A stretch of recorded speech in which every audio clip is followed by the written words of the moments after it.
temas que importam a oposição não trata em nada. Quando eu olho a minha discussão no Brasil, um país que não tem saneamento básico, que as cidades são favelões, que tá ficando pra trás em tudo, que tem uma mortalidade gigantesca, que as pessoas não sabem trabalhar e estão viciadas em tigrinhos e coisas do tipo, ou seja, tem problemas muito monumentalmente concretos, estão concretos demais. A discussão é o seguinte: a urna eletrônica é sacrossanta, nós temos que amá-la, ela é uma das grandes invenções da humanidade, e do outro lado precisamos de uma anistia pra político corrupto. Ah, e também solta lá os doidinhos do Bolsonaro.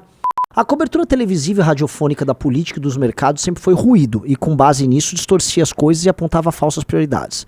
As redes sociais vieram para piorar esse cenário. O que discutimos aqui, de travesti a golpe de Estado conservador, não tem absolutamente nenhuma conexão com o que deve ser prioritário.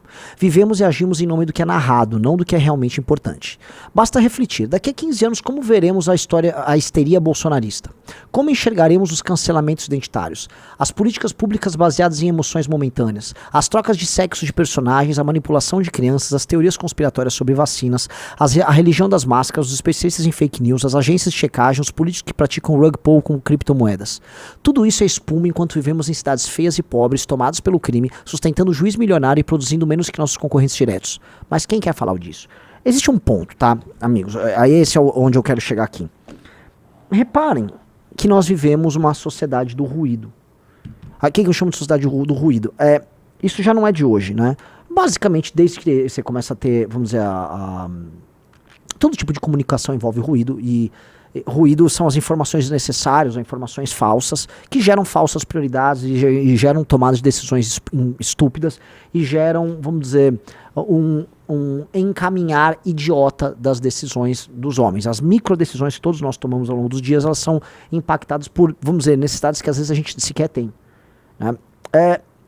Isso, obviamente, se agravou com as redes sociais, porque em vez de delas servirem como um instrumento de limpeza daquilo que era mentira no jornalismo, e acho que tá muito claro para todo mundo que o jornalismo mente, o jornalismo cria falsas prioridades, que o jornalismo necessariamente, né, porque, pense bem, o jornalismo precisa não necessariamente te informar, mas ele precisa te manter engajado. Então eles têm que pegar qualquer informação e ficar jogando pro ar e ficar, olha o que aconteceu, isso aqui é importante, isso aqui é importante. Gente, estou falando com não sei o que, isso aqui é importante. Então você fica conduzido em historinhas e narrativas que na prática não são importantes.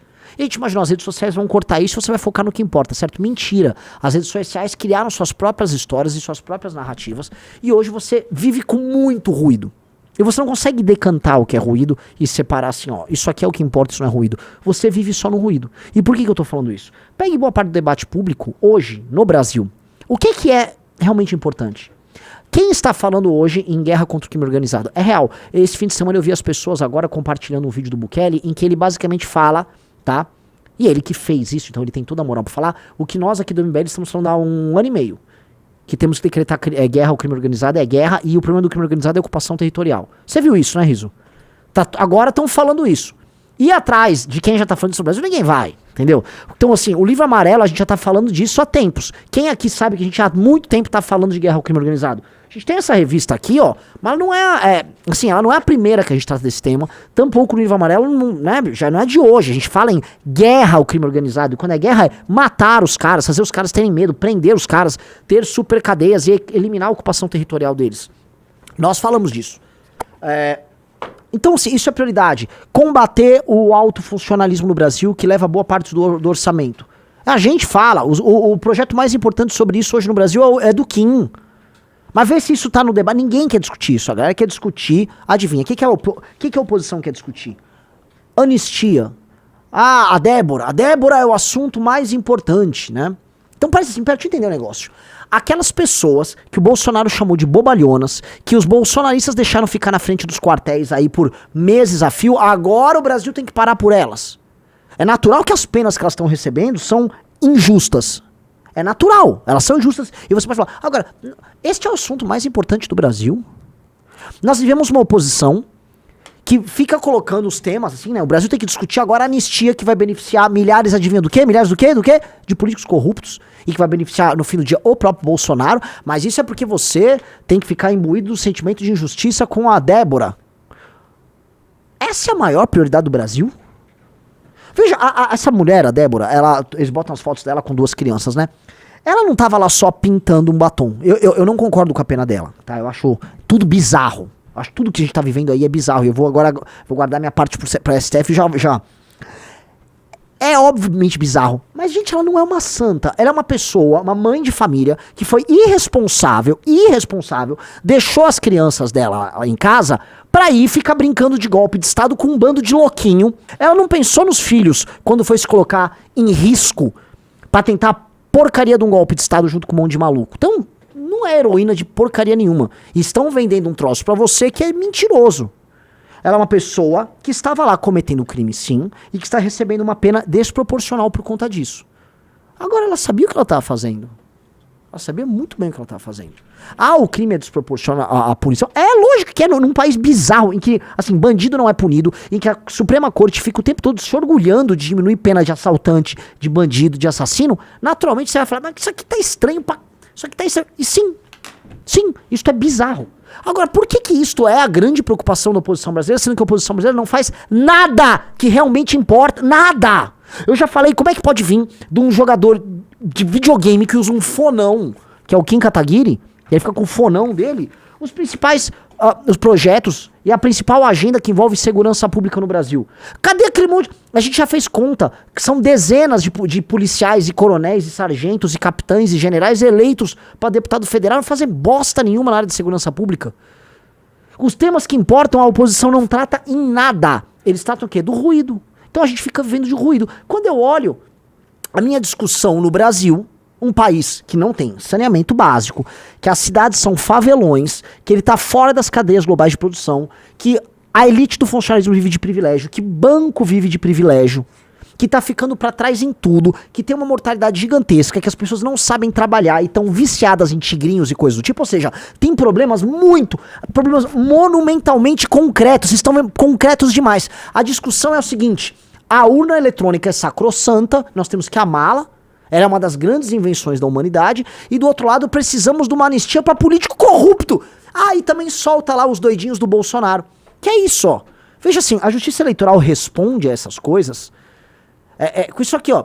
Eventos mais importantes da história. Fogo, roda. Lógico, mas eles estão zoando. Eles estão zoando, mas a zoeira impõe um sistema de valores.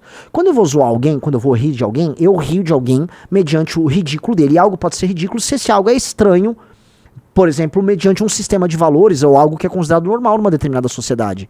As piadas se dão em cima disso, certo? Então, quando eu coloco a urna eletrônica, ela tá falando, a gente ama essa urna eletrônica, ela é tão louca, né? Ela é uma das maiores invenções. Olha só.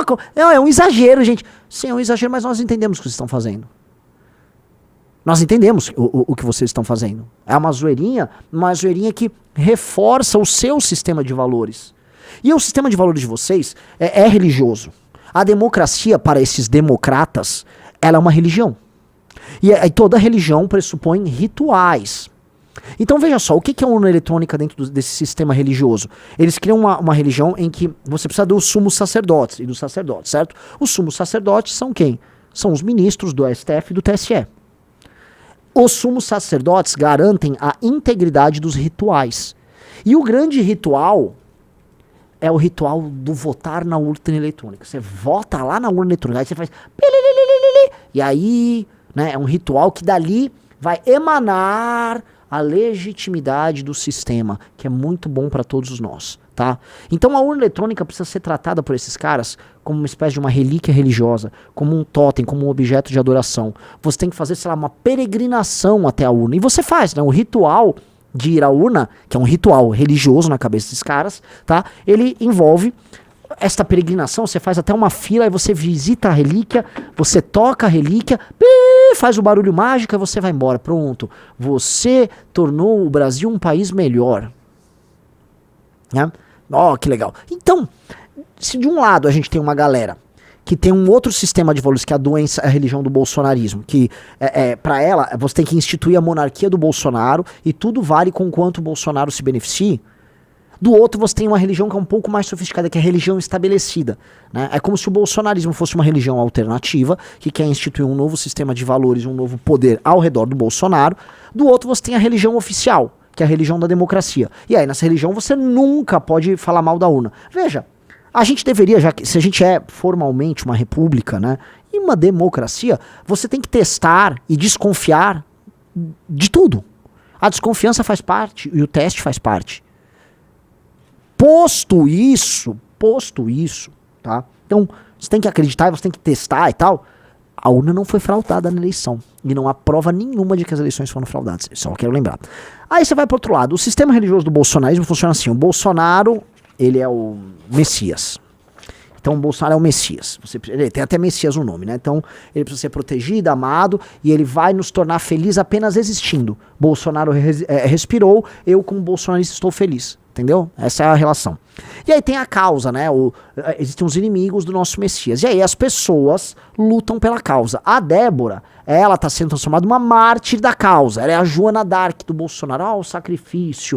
Veja só, a falsa religião do Xandão quer queimá-la em praça pública, né? Então ela é a nossa heroína e nós temos que... Nossa, vamos...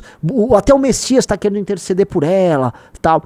Mas no fundo é a religião do Messias Bolsonaro e as pessoas estão presas nisso. A religião do Messias Bolsonaro conta com mais adeptos do que a religião institucional do Bolsonaro, do Alexandre de Moraes. A religião do sistema jurídico democrático brasileiro, ela é uma religião institucional. E na verdade ela faz uso desses rituais, tá, para validar uma coisa que é hoje um jogo de cartas marcadas.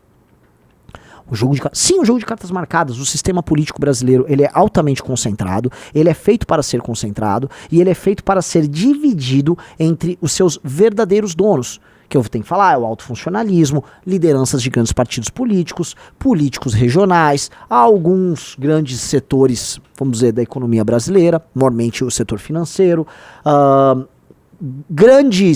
o alto funcionalismo e seu lobby ali, o judiciário inteiro, o judiciário é um sócio muito importante nisso aí, tá? E esses caras dividem entre eles aquilo que a gente chama de poder. E aí pra você validar esse arranjo, você tem que ir numa urna, fazer o ritual de... Aí você, agora tem uma democracia. Você fez diferença nenhuma na democracia? Você não faz diferença nenhuma na democracia a partir do momento que boa parte dos votos, na verdade, se você mora numa cidade pequena ou num estado que não é tão importante, você, na prática, tá, vamos ser honestos, você é dominado e controlado pela compra de voto. Então, na verdade, a maior parte das pessoas que estão indo participar do ritual da urna eletrônica, aquelas pessoas estão sendo pagas para fazer isso, né? Então alguém comprou ela para ela no ritual. Então, se você olhar direitinho, tá, é uma religião morta. Porque não é uma democracia de verdade. Uma democracia, uma religião que você precisa pagar pra pessoa ir lá na igreja, é a reunião, né? Aquela pessoa não acredita naquilo. Então, a pessoa que vende o voto, ela não acredita no que ela tá fazendo. É um jogo merda ali. Eu costumo chamar também de gincana. É uma gincana que serve pra validar um determinado jogo. Tanto que entra governo de esquerda, sai governo de esquerda, entra governo de direita e sai governo de direita. A gente tem um padrão. O jogo continua sempre o mesmo. E você só governa se você atende os interesses desses mesmos agentes. Tanto que ninguém consegue mexer em privilégio do funcionalismo, tanto que ninguém consegue mexer em privilégio de militar, ninguém consegue mexer no judiciário, ninguém consegue mexer em nada que importa. Ninguém mexe em nada do que importa. O Brasil, ele no fundo, ele tem uma governança oculta.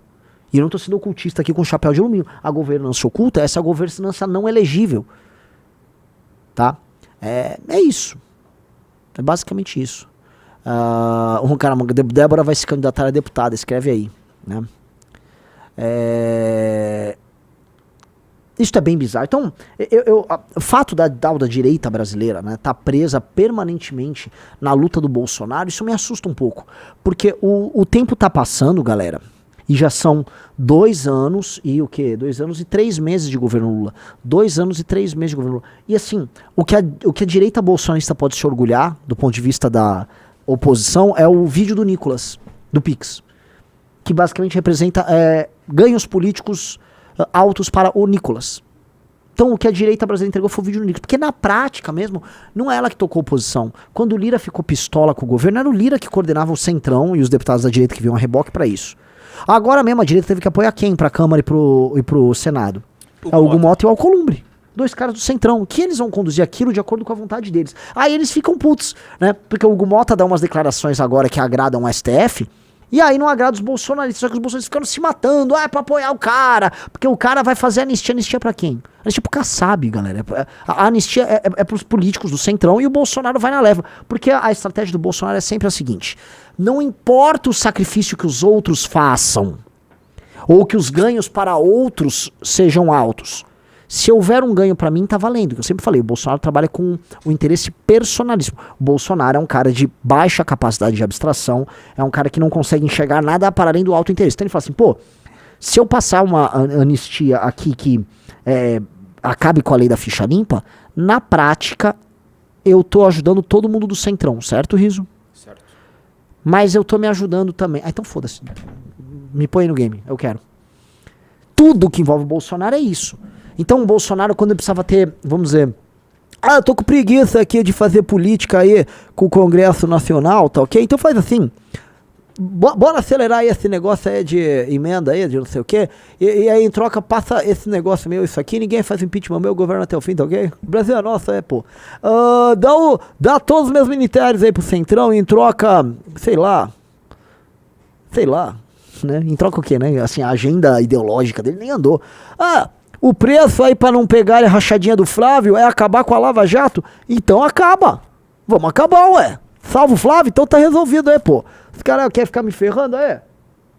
Então o Bolsonaro troca tudo por um benefício que seja pequeno pra ele. Essa é a lógica desse cara.